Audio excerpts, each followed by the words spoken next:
اللہ تعالیٰ نے کائنات میں نشو و نما کا ایک تدریجی نظام قائم فرمایا ہے۔ چاند جب طلوع ہوتا ہے تو بڑا چھوٹا سا دائرہ محسوس ہوتا ہے، پھر اس کی نشو و نما ہوتی ہے تو ایک بڑی روشنی کی صورت میں وہ سامنے آتا ہے، لیکن پورے عروج کے بعد پھر وہ ڈھلنا اور گھٹنا شروع ہوتا ہے، پھر آہستہ آہستہ اس کی وہ عروج والی روشنی ماند پڑتی ہے، اور کچھ دن اس پر ایسے آتے ہیں کہ بالکل دکھائی نہیں دیتا۔ سورج کی شعاعیں جب سورج صبح نکلتا ہے تو ماند ہوتی ہیں، پھر وہ اتنے عروج پہ ہوتا ہے کہ کوئی اس سے آنکھ نہیں ملا سکتا، لیکن شام کو پھر وہ اپنے زوال کو دیکھتا ہے۔ درخت ایک چھوٹے سے پودے کی صورت میں ہوتا ہے، کبھی کبھی یوں بھی لگتا ہے کہ ہو سکتا ہے کہ تیز پانی آئے یا آندھی آئے تو اس کو جڑ سے اکھیڑ دے، لیکن پھر وہ جب پورا جوان ہو جاتا ہے تو پھر بڑے بڑے طوفانوں میں بھی کھڑا رہتا ہے، پھر اس کا بال بھی بانکا نہیں ہوتا، لیکن پھر ایک وقت خزاں کا آتا ہے جب اس کے پتے جھڑتے ہیں، جب پرندے اڑ جاتے ہیں، جب بلبلیں اس پر بیٹھنا چھوڑ دیتی ہیں، پھر کوئی کوئل آ کے اسے کوئی گیت نہیں سناتی۔ پت جھڑ کے موسم میں، زوال کے دنوں میں وہ بہت ساری آوازوں اور بہت سارے مہمانوں کو ترستا ہے۔ اللہ تعالیٰ کا حکمت کا نظام ہے، اس نے تدریج کی ہے اس نشو و نما میں۔ بس یہ 2-3 مثالیں دی ہیں، زیادہ بھی دی جا سکتی ہیں۔ اسی طرح اللہ تعالیٰ نے حضرت انسان کو بھی پیدا کیا ہے۔ وہ جوان آدمی جو محنت مزدوری کرتا ہے، دوڑتا ہے، بھاگتا ہے، آتا ہے، جاتا ہے، رزق کماتا ہے تو کنیوں کو پالتا ہے۔ یہ جب بالکل چھوٹا تھا نا تو اسے کھڑا بھی نہیں ہوا جاتا تھا، اس کے والدین انگلی کے سہارے چلاتے تھے۔ آج جو کنیوں کو کھلاتا ہے کما کے اللہ کی توفیق سے، ایک وقت یہ تھا کہ یہ اپنے ہاتھ سے لقمہ اٹھا کے منہ میں نہیں ڈال سکتا تھا، اس کے ماں باپ اس کے منہ میں لقمے ڈالتے تھے، اس کی ماں اس کے لیے خدمت کرتی تھی، پھر اس کو عروج ملا، پھر اس کو باکپن ملا، پھر اس نے دنیا دیکھی، پھر اس نے دوڑنا بھاگنا دیکھا، پھر اس نے بڑی بڑی گاڑیاں چلائیں، پھر اس نے بڑی بڑی ٹرینیں چلائیں، پھر وہ پائلٹ بنا اور اتنا بڑا جہاز منو ٹنوں کے حساب سے وزن لے کے یہ اللہ نے اس کے قبضے میں دیا، یہ لے کے گیا بھی، یہ لے کے آیا بھی۔ جوانی عروج والی اللہ نے عطا کی، لیکن پھر وقت ڈھلا، پھر واپسی شروع ہوئی، کالے بال سفید ہوئے، سیدھی کمر ٹیڑھی ہونے لگی، اٹھتے ہوئے گھٹنوں میں درد رہنے لگا۔ یہ اللہ کا تدریجی نظام ہے۔ جوانی کے بعد بڑھاپا آیا، لیکن تکلیف والا معاملہ یہ ہے کہ وہی شخص جس طرح اللہ ماشاء اللہ جوانی میں خود بھول گیا تھا کہ مجھ پر کبھی بچپن بھی تھا، میں کبھی کمزور بھی تھا، هل اتى على الانسان حين من الدهر لم يكن شيئا مذكورا، انسان پر ایک وقت وہ بھی تو گزرا ہے جب یہ کوئی قابل ذکر چیز ہی نہیں تھا، اس کا نام تک نہیں تھا۔ جس طرح جوانی میں یہ بھول جاتا ہے نا مجھ پر بچپن بھی تھا، اسی طرح جب یہ بوڑھا ہوتا ہے تو بعض اوقات بچے بھی بھول جاتے ہیں۔ ان کا خیال ہوتا ہے کہ شاید ابا ہی بوڑھا ہوا ہے، دادا ہی بوڑھا ہوا ہے، ہم نے شاید نہیں ہونا۔ وہ بڑی جلدی بوڑھوں کو سکریپ کا مال بنا دیتے ہیں، ان کے لیے چارپائیاں سٹور روم میں لگ جاتی ہیں۔ ان کو کہا جاتا ہے کہ ابا کو ایسی کی اس لیے ضرورت نہیں رہی کہ گھٹنوں میں درد ہے۔ ان کو یہ کہا جاتا ہے کہ چونکہ ان کا سامان ہی مختصر سا ہے لہذا بڑے کمرے کی حاجت ہی نہیں ہے۔ دھیرے دھیرے بزرگوں کے ساتھ لوگوں کا رویہ سخت ہے۔ اللہ تعالیٰ نے والدین کے سارے حقوق بیان کر کے پھر آخر میں فرمایا کہ دعا مانگو، حقوق بھی ادا کرو، بازو بھی کھلے کرو، پیار بھی کرو، خدمت بھی کرو اور دعا بھی کرو۔ کیا دعا کریں؟ فرمایا وَقُلْ رَبِّ ارْحَمْهُمَا، مجھ سے کہو، دعا کرو میری بارگاہ میں، کہو رب ارحمہما، یا اللہ ان دونوں پہ رحم فرما، کما ربیانی صغیرہ، جیسے انہوں نے مجھے بچپن میں پالا تھا، ان کی خدمت کرو اور پھر میرے حضور ان کے لیے التجائیں بھی کرو۔ بوڑھوں کے لیے آج اگر اسلامی ممالک میں بھی اولڈ ہوم بنانے کی ضرورت پیش آ جائے، میں اللہ کے گھر میں بیٹھا ہوں، میں جمعے والے دن آپ سے مخاطب ہوں، میں آپ کو اپنا درد درس کرنے لگا ہوں، میں ضرورت محسوس کرنے لگ گیا ہوں کہ ہمیں ایک اولڈ ہاؤس بنانا چاہیے،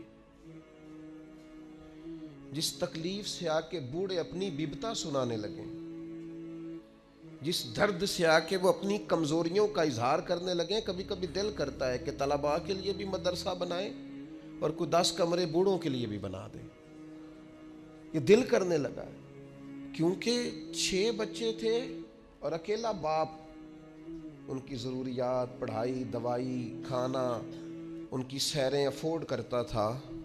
کیا ہوا ہے؟ پھر 6 سارے مل کے بھی ایک باپ کا خرچ نہیں اٹھاتے، 6 مل کے بھی اماں کے ساتھ اپنا رشتہ استوار نہیں کرتے۔ اماں کدھر رہتی ہے؟ جب تک وہ اماں کا چھوٹے سے پیار ہے ادھر ہوتی ہے۔ واقعی ایسا ہی ہے، دل پر سوچ سمجھ کے بتا، بات یہی ہے کہ اس کا چھوٹے سے پیار ہے، یا تیرا یا تیری گھر والی کا رویہ ہی ٹھیک نہیں کہ وہ رہ سکے؟ یہ سچ بتا کہ واقعی وہ جو تو کہہ رہا ہے وہی ٹھیک ہے، یہ حقائق کچھ اور ہیں۔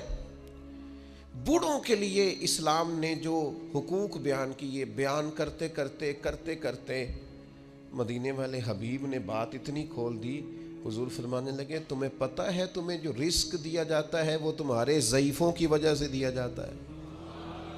یہ جو تمہارے گھر میں پیسے آتے ہیں، یہ جو تم پر فضل ہوتا ہے، یہ جو لوگ تمہارا اکرام کرتے ہیں، یہ جو دنیا تمہارے لیے اٹھ کے کھڑی ہوتی ہے، اور یہ جو لوگ تمہیں اعزاز دیتے ہیں، اور یہ جو تمہاری جھولیاں بھری رہتی ہیں، حضور فرمانے لگے تمہارے ضعیفوں کی وجہ سے رزق دیا جاتا ہے۔ یاد رکھنا، ہر چیز کے پیچھے محنت نہیں ہوتی، بہت ساری چیزوں کے پیچھے دعا بھی ہوتی ہے۔ کبھی ماں کے ہاتھ اٹھے تھے، اس نے کہا تھا اللہ میرے پتر نو اینا دیں یہ کو سانبھے آنا جائے۔ کبھی باپ نے کہا تھا کہ اس نے میری خدمت کی ہے، بھوکا نہیں مرے گا کبھی بھی۔ وہ کبھی جو التجا ہے، وہ دعا ہے، وہ جو برکت ہے تمہارے گھر میں، وہ جو بوڑھوں کے ساتھ تمہارا رویہ اعلیٰ ترین ہونا چاہیے، اس پر یار نئے سرے سے غور کرنے کی ضرورت پڑ گئی ہے۔ بزرگ کونوں میں بیٹھ کے کہتے ہیں، نکروں میں بیٹھ کے کہتے ہیں میں نو پوچھ دے نہیں، میرے نال صلاح نہیں کر دے، میرے کو چپ کر کے لنگ جان دے۔ میں نے تے کو پوچھتا ہے تو میں چپ کر کے کہنا بچے بڑے نیک نے، بڑے اچھے نے، لیکن میں کیسے اپنے پیٹ سے کپڑا ہٹاؤں؟ میرے عزیزو، رسول رحمت صلی اللہ تعالی علیہ وسلم نے ان بوڑھوں کے ساتھ نیکی کرنے پر جو اجر بیان کیا ہے وہ بڑا انوکھا ہے۔ حضور نے بزرگوں کے ساتھ جو اکرام کرنے کے بعد اس کا نتیجہ بتایا ہے، اور جو انعام ملے گا کسی ضعیف آدمی کی خدمت کرنے پر، وہ انعام بڑا شاندار بیان کیا ہے۔ آپ کبھی ترمذی شریف کی اس حدیث پر غور کریں، میں عرض کرنے لگا ہوں تو انسان تو بڑی ساری روحانی عروج پہ چلا جائے کہ یار حد ہو گئی، اتنا بڑا انعام ملے گا۔ نبی کریم نے فرمایا اگر تو کسی بوڑھے کی اس کی بڑھاپے میں خدمت کرے گا نا، تو جب تو بوڑھا ہوگا تو اللہ تعالیٰ ایک جوان مقرر کرے گا جو تیری خدمت کرے گا۔ آپ نے خدمت کی، اور حضور فرماتے ہیں پھر اللہ ڈیوٹی لگائے گا بندے کی۔ آپ نے بوڑھے کی خدمت کی، اور جب آپ بوڑھے ہوئے تو آپ کی جو ذمہ داریاں تھیں وہ اللہ کے ذمہ کرم پہ چلی گئیں۔ اللہ نے بندہ مقرر کیا ہے، اللہ نے۔ حضور فرماتے ہیں رب نے نرخ بازار محبت کا انوکھا ہو گیا، خود خریداروں میں شامل آ کے مولا ہو گیا۔ اللہ نے ڈیوٹی لگائی، اللہ نے، کہ اس نے ایک بوڑھے کی خدمت کی تھی، اب ایک جوان اللہ مقرر کرے گا، اور اس حدیث میں تصریح نہیں فرمائی، یہ ترمذی کی ہے، تصریح نہیں کی کہ وہ بیٹا ہی ہوگا، بھتیجے کی بھی ڈیوٹی لگ سکتی ہے، کسی شاگرد کی بھی لگ سکتی ہے، کسی گلی محلے میں بھی کسی کے دل میں اللہ بات ڈال دیتا ہے کہ تو اس کی خدمت کر، شرط یہ ہے کہ پہلے تو نوکری کر، ڈیوٹی کر۔ ہمارے دین نے بوڑھوں کے لیے گنجائش رکھی، نماز میں سجدہ ضروری ہے، قیام فرض ہے، لیکن اگر کوئی بوڑھا ہو گیا، ضعیف ہو گیا تو کہا کوئی حرج نہیں، بیٹھ کے پڑھ لو، اللہ قبول کر لے گا، اشارے سے پڑھ لو، اللہ قبول کر لے گا۔ تم اگر حج نہیں کر سکتے، صحت اجازت نہیں دیتی، فرض ہے، سرمایہ ہے، تو کسی کو بھیج کے کرا لو۔ جب اللہ تعالیٰ کمزوروں کے لیے اتنی گنجائش پیدا فرماتا ہے تو ہمارے دلوں میں بھی تو گنجائش ہونی چاہیے نا۔ ہمارے دلوں میں بھی عمر رسیدہ ہونا، عمر کا بڑا ہونا اعزاز ہے۔ کچھ نہ کریں، اپنے دل میں ان کا اکرام تو کریں۔ میں بعض ایسے کم نصیب لوگوں کو بھی جانتا ہوں جو بوڑھوں کا مذاق اڑاتے ہیں، ان کے ذوف کی وجہ سے اپنے لیے وہ ہنسنے کا سامان کرتے ہیں، ان کے منہ میں دانت نہیں رہے تو یہ اس بات کو بطور شغل کے اپنا لیتے ہیں، اٹھنا بیٹھنا ان کے لیے دشوار ہے، تو یہ بعض بوڑھوں کو غصہ دلا کے چڑھا کے خوش ہوتے ہیں۔ نبی پاک علیہ السلام نے فرمایا جس نے 3 لوگوں کی عزت کی وہ سمجھے میں نے اپنے رب کی عزت کی۔ اللہ کا اکرام کیا، بخاری مسلم میں حدیث ہے، اللہ کا اکرام کیا۔ یا رسول اللہ کس کس کا؟ فرمایا جس نے عدل کرنے والے بادشاہ کی عزت کی وہ سمجھے میں نے اپنے رب کی عزت کی، اور جس بندے نے قرآن پاک کے عالم کی عزت کی، دین کے عالم کی عزت کی، وہ سمجھے میں نے رب کی عزت کی، اور فرمایا جس نے بوڑھے مسلمان کی عزت کی سمجھے میں نے اپنے رب کی عزت کی ہے۔ اس اکرام کو آپ غور سے دیکھیے، یہ کتنا بڑا اعزاز ہے، یہ کتنی بڑی فضیلت ہے کہ اگر کسی بوڑھے کو، میں آپ سے عرض کروں، میں یہاں دوست مجھ سے ملتے ہیں تو بعض اوقات ان کو مرتب ہو کے کھڑا ہونا پڑتا ہے اور ایک کے بعد دوسرے کو آنا پڑتا ہے، تو میں اکثر دوستوں سے کہتا ہوں بزرگوں کو پہلے ملا لو۔ اس کی وجہ یہ ہوتی ہے کہ بوڑھے آدمی کے لیے کچھ زیادہ دیر کھڑا رہنا بھی مشکل ہوتا ہے، اور ان کے اعزاز کے بھی خلاف ہے، ان کی طبیعت کے بھی خلاف ہے کہ آپ ان کو آپ آگے بڑھ کے ملیں، کیا حرج ہے؟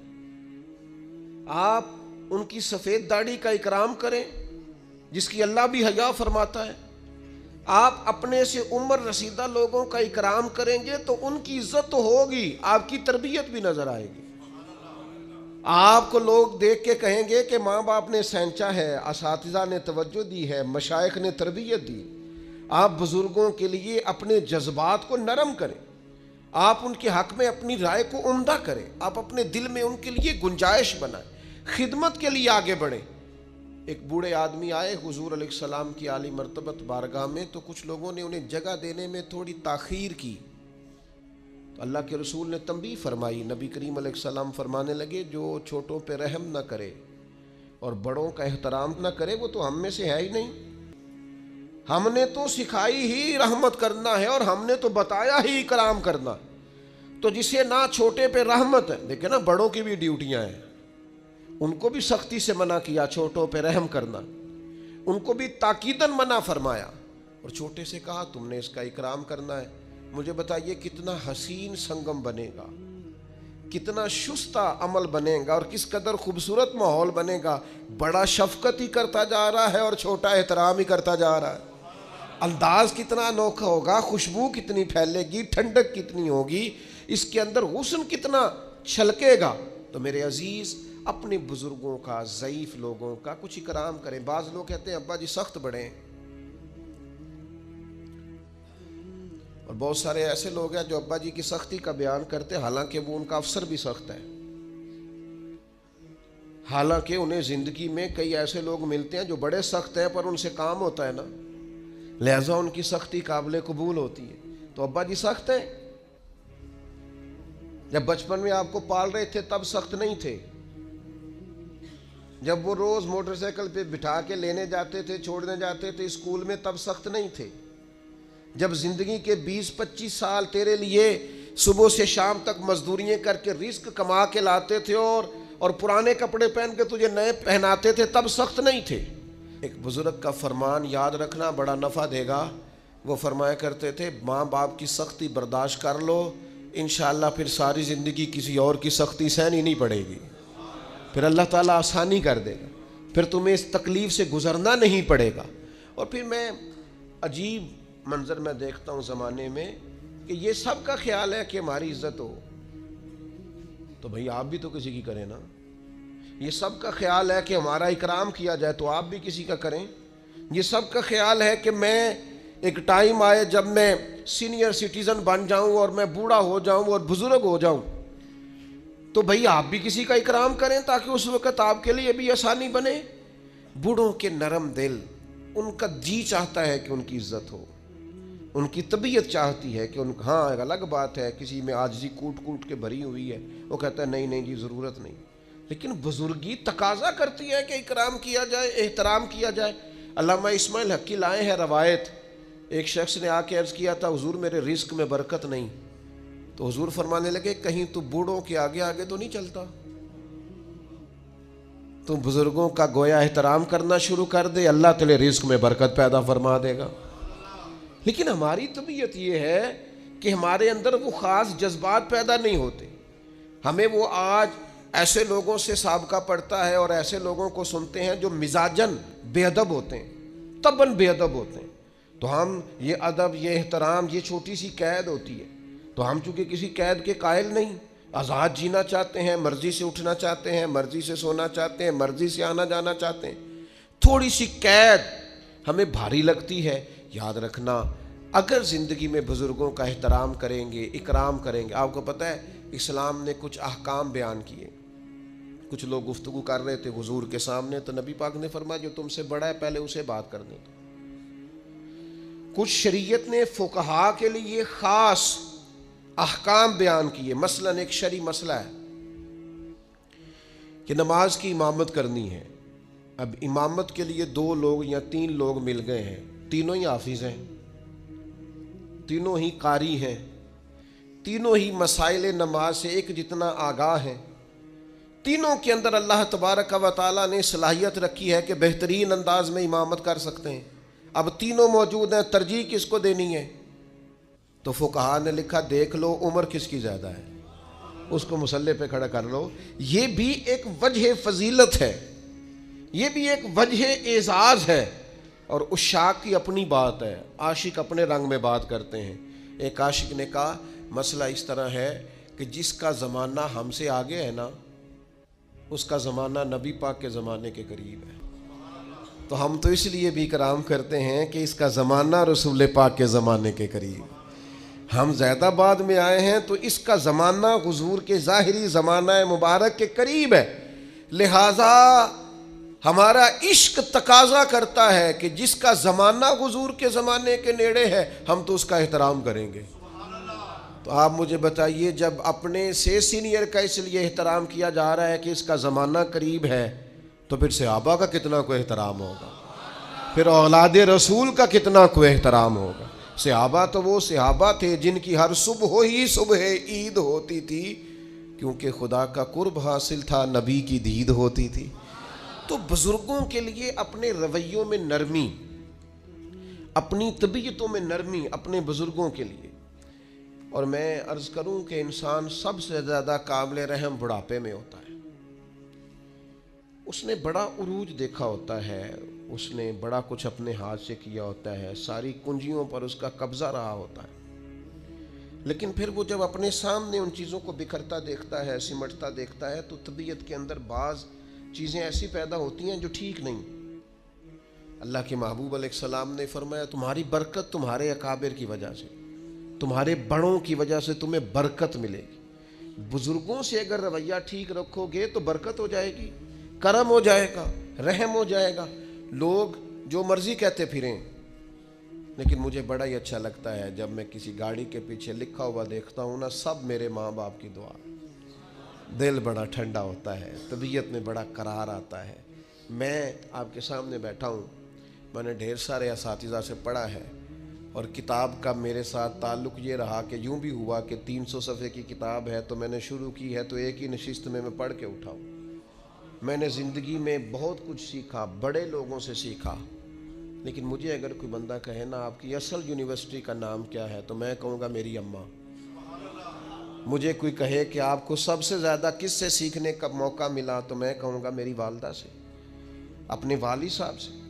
میں نے جو تربیت اور مزاج اور ٹھہراؤ پایا اپنی والدہ سے پایا، اور میں نے ان کی شخصیت کے اندر جو دیسی پن پایا نا، سادگی، اس کو میں نے اصل سمجھا کہ یہ اصل ہے، اس میں ملمہ سازی نہیں۔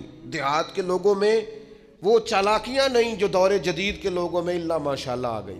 جو ہے وہی ہے، جو ہے وہ اصل ہے۔ تو آپ اپنے بزرگوں کی برکات اپنے مزاج کے اندر شامل رکھیں، ان کی طبیعتوں کو شامل رکھیں، کہیں اگر وہ تلخ ہیں تو انہیں برداشت کریں۔ نبی پاک صلی اللہ تعالیٰ علیہ وآلہ وسلم نے بزرگوں کے لیے، بوڑھوں کے لیے خاص احکامات جاری کیے۔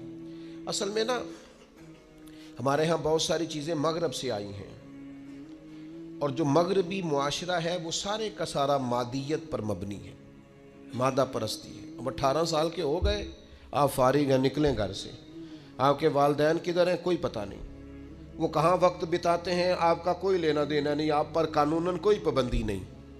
اور میرے نبی پاک علیہ السلام نے تو فرمایا نکاح کے وقت بھی اگر ولی موجود نہ ہو تو گویا نکاح میں وہ حسن نہیں جو حسن ہوتا ہے۔ اس موقع پر بھی کہا کہ اس کا باپ موجود ہو۔ آپ آج بھی رجسٹر کھول لیں نکاح کا تو لکھا ہوتا ہے دلہا یا اس کے وکیل کے دستخط، تو وکیل کے کھانے میں کس کو لکھا جاتا ہے؟ والد کو۔ وکالتیں باپ کے نام۔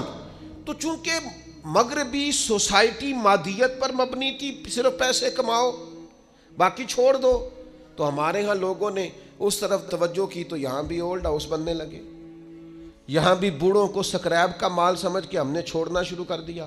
میرے عزیز یاد رکھیں، اپنی طبیعت اس طرح کی بنائیں، اپنا لہجہ اس طرح کا بنائیں کہ جس میں بزرگوں کے لیے احترام ہو، جس میں بزرگوں کے لیے اچھے جذبات، جس میں اپنے بزرگوں کے لیے ہمارے نا یہ فقہ کے جو مسائل ہوتے ہیں نا، فقہی مسائل، ان میں اختلاف ہو جاتا ہے، اور یہ اختلاف رحمت ہے۔ مثلا فقہی مسائل، ایک ہوتا ہے عقیدے کا اختلاف، وہ ٹھیک نہیں۔ فقہی اختلاف، یہ فقہی مسئلہ ہے کہ آمین اونچا کہنا ہے یا آہستہ کہنا ہے، رفع دین کرنی ہے، یا یہ فروعی مسائل ہیں، ان میں اختلاف ہو جانا کوئی ایسی بڑی بات ان میں ہو جاتا ہے۔ مثلا ہمارے بزرگوں میں ایک مسئلہ چلتا ہے کہ سپیکر کے اندر نماز پڑھائیں تو نماز بالکل ٹھیک ہے یا اس کا اصل حسن قائم نہیں رہتا، ایک مسئلہ ہے فقہی۔ تو ایک مسئلہ چل گیا فقہی جس میں کچھ اختلاف رائے ہو جاتا ہے، دلائل ہوتے ہیں سب کے پاس وہ اپنے اپنے، لیکن یہ بزرگ ایک دوسرے کا احترام کرتے تھے، امام شافعی امام مالک کا، امام مالک امام احمد بن، یہ لوگ ان چیزوں کا احترام کرتے ہیں۔ فروع میں عقیدہ ہے، اس میں کوئی کمپرومائز۔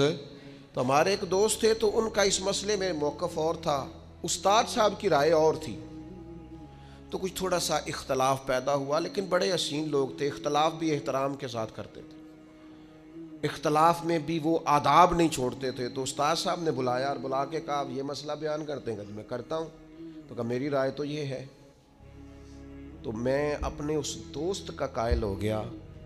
استاد صاحب کہنے لگے میرے پاس یہ دلیل ہے، اور جس بندے کو تم نے مسئلہ بتایا مجھ سے پوچھ کے گیا تھا اور میں نے تو یہ رائے دی ہے۔ تمہارے وہ کلاس فیلو کہنے لگے استاد صاحب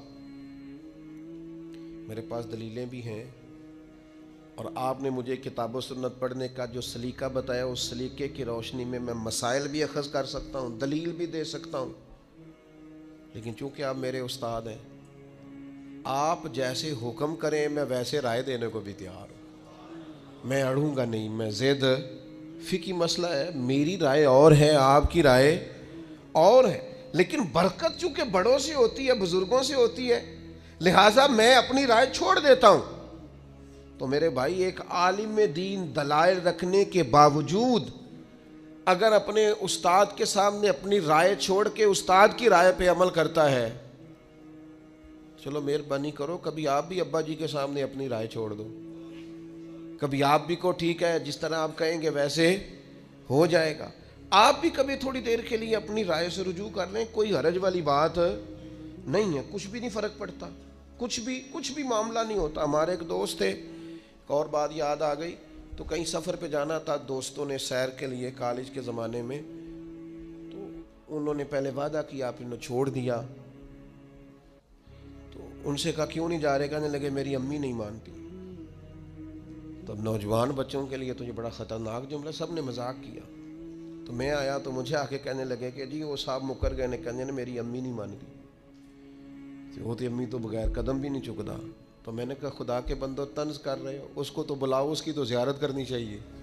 تو قابل زیارت آدمی ہے جو ماں کی بات مانتا ہے. ایک سیر ہے نا، کوئی ایسا مسئلہ تو نہیں. اس نے کہا امی کہتی ہے ابھی میں نہیں جانے دیتی، تو میں مان گیا ہوں.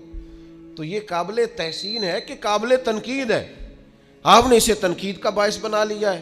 اپنے بزرگوں کے ساتھ، بڑوں کے ساتھ آپ کا لہجہ اکرام والا، احترام والا، محبت والا، اور آپ ادب کریں. آپ کوئی بھی ہیں، آپ احترام کریں، کوئی بھی ہیں آپ، اور احترام کے جذبات پیدا کریں. کچھ لوگوں کا اس لیے احترام کریں کہ وہ عالم ہیں، کچھ کا اس لیے احترام کریں کہ وہ بزرگ ہیں، کچھ کا اس لیے احترام کریں ہمارے والدین کے دوست ہیں، کچھ کا اس لیے احترام کریں کہ ہم نے ان سے پڑھا ہے، سیکھا ہے. احترام کے جذبات پیدا کریں. کتنی بڑی بات ہے کہ فتح مکہ کے موقع پر حضرت صدیق اکبر رضی اللہ تعالیٰ عنہ اپنے والد کو لے کے آئے. یا رسول اللہ میرے ابا جی کلمہ پڑھنے کو تیار ہو گئے. تو جناب صدیق اکبر کے والد بوڑھے بھی تھے، نابینا بھی تھے. وہ جیسے ہی حضور کی خدمت میں حاضر ہوئے، اللہ کے رسول اٹھ کے کھڑے ہو گئے. اور نبی کریم صلی اللہ تعالیٰ علیہ وسلم نے فرمایا اے ابو بکر صدیق، اگر ان کا یہ سنو ذرا اور اس کا ذرا لطف لے کے دیکھو. حضور فرمانے لگے ابو بکر اگر ان کا کلمہ پڑھنے کا ارادہ بن گیا تھا تو یہ بوڑھے بھی تھے، ضعیف بھی تھے، پریشان مجبور تھے. اگر ان کا ارادہ بن گیا تھا تو ان کو تکلیف کیوں دی؟ مجھے بتاتے میں گھر آ کے کلمہ پڑھا جاتا. میں گھر آ جاتا، گویا کنواں پیاسے کے پاس آ جاتا، گویا رحمتیں قریب آ کے برستی، گویا محبوب کریم علیہ السلام کا کرم قریب آ کے چھلکتا. یہ بزرگ ہیں. اگر رسول پاک بزرگوں کا اتنا اکرام امت کو سکھاتے ہیں تو پھر بتاؤ ہمیں کتنا کو احترام کرنا چاہیے بڑوں. کس قدر زیادہ ہمارے دلوں میں جذبات ہونے چاہیے. اپنے بزرگوں کا اکرام کریں یار. ان کو مشورے میں رکھیں، ان سے بات چیت کریں، ان کے ساتھ وقت بتائیں. اماں کو فون کیا کرو گھر میں، کہا کرو آج میں نے نہیں روٹی کھانی جب تک آپ نہیں پکائیں گی. اس کی تو طبیعت ہی ٹھیک ہو جانی ہے بالکل. وہ مینوں منڈے آکھیا ہے تسی مینوں دیو آج میں ہی پکانی ہے. وہ آپ ٹھیک نہیں ہے، بیمار نہ ہوتا فون آیا ہے انہیں کھانی نہیں، مینوں پتہ ہے ہوتا. یہ آپ کریں اپنے بزرگوں کے ساتھ رویہ. آپ والد صاحب کو کہیں کہ آئیں آپ سے مشورہ کرنا ہے، اور آپ نے جو رائے دینی ہے میں نے وہ بے شک کہے کہ جناب میں بوڑھا ہوں، بیمار ہوں. یہ جو تھوڑا بہت پیر مانتے ہیں نا، تھوڑا بہت پیر ابا جی کو بھی مان لیں کوئی حرج نہیں، تھوڑا بہت مرشد اماں کو بھی مان لیں کوئی حرج والی بات. یہ بھی بابا صاحب نے کہا ہے بلے شاہ آسمانی اڈ دیاں پھڑنا، جیڑا گھر بیٹھا انہوں پڑھیا ہی نہیں. کچھ تھوڑی سی توجہ. نبی پاک علیہ الصلوۃ والسلام نے نا اپنے عمل کے ذریعے بڑوں کو، بزرگوں کو اعزاز دینے کا ہمیں طریقہ بتایا. بزرگوں کو اعزاز اپنی عملی سیرت کے ذریعے. حضرت ابو بکر صدیق بھی بیٹھے تھے، حضرت عمر بھی بیٹھے تھے، حضرت ابو عبیدہ بن جراح بھی بیٹھے تھے. حضرت ابو عبیدہ بن جراح ان سب سے عمر میں بڑے تھے. تو حضور کے پاس پانی تھا، کوئی مشروب تھا پینے کا، تو سرکار دینے لگے تو سب سے پہلے حضرت ابو عبیدہ بن جراح کو دیا. تو عرض کرنے لگے یا رسول اللہ آپ پہلے. تو فرمایا آپ کی عمر زیادہ ہے، آپ ان سب سے سینئر ہیں، اور برکت بڑوں کے ساتھ ہوتی ہے، لہذا آپ کو اعزازاً پہلے دیا جا رہا ہے. تو میرے عزیز میں نے نا میرا کبھی کبھی دل کرتا ہے کہ میں نوجوانوں سے نا باقاعدہ اس بات پر تاکیداً ان سے وعدہ لوں کہ یار کچھ بھی ہو جائے نا، ماں باپ کے آگے اوف نہیں کرنا چونکہ اللہ کا حکم ہے. اور جتنے بھی بزرگ آپ کو ملے نا مہربانی کرو، ان کے دل بچوں سے بھی زیادہ نازک ہو جاتے ہیں. ان کو ٹائم دو، اعزاز دو. بعد میں ایسا پچھتاؤ گے کہ پھر زندگی میں نا کچھ چیزیں ایسی ہیں جو جتنا مرضی انسان اونچا اڑے ان چیزوں کو دوبارہ حاصل کر سکتا.